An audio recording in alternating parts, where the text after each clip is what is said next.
इडलीचं मिश्रण उरलं ना तर तुम्ही त्याचं काय बनवता मला कमेंट करून नक्की सांगा. हे बघा माझ्याकडे हे इडलीचं मिश्रण तयार उरलेलं आहे, तर मी याचा आज एक थालीपीठ तयार करत आहे. भरपूर ओवा, तीळ, जिरं टाकलं यामध्ये आणि हिरव्या मिरच्या, कोथिंबीर टाकली आणि भरपूर पालक यामध्ये टाकलेली आहे.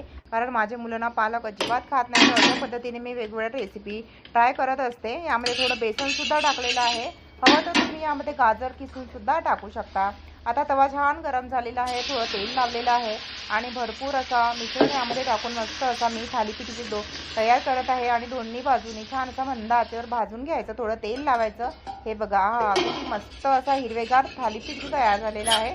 तुम्ही मुलांना टिफिनमध्ये सुद्धा देऊ शकता किंवा मग नाश्त्याला सुद्धा खाऊ शकता. गरमागरम तर अप्रतिम लागतो हा, दहीसोबत, लोणच्यासोबत किंवा कोणत्याही चटणीसोबत वगैरे तुम्ही हा ट्राय करू शकता. मी तर आवड्याच्या चटणीसोबत हा खाणार आहे. हे बघा मस्त असा पराठा इथे तयार झालेला आहे. हिरवेगार अशा झटपट रेसिपी पाहण्यासाठी मराठी किचन विथ मनीषा या चॅनलला सबस्क्राईब करा. आणि हा थालीपीठ तुम्हाला आवडला असेल ना तर पटकन एक लाईक करा, शेअर करा आणि छान छान पराठा एन्जॉय करा.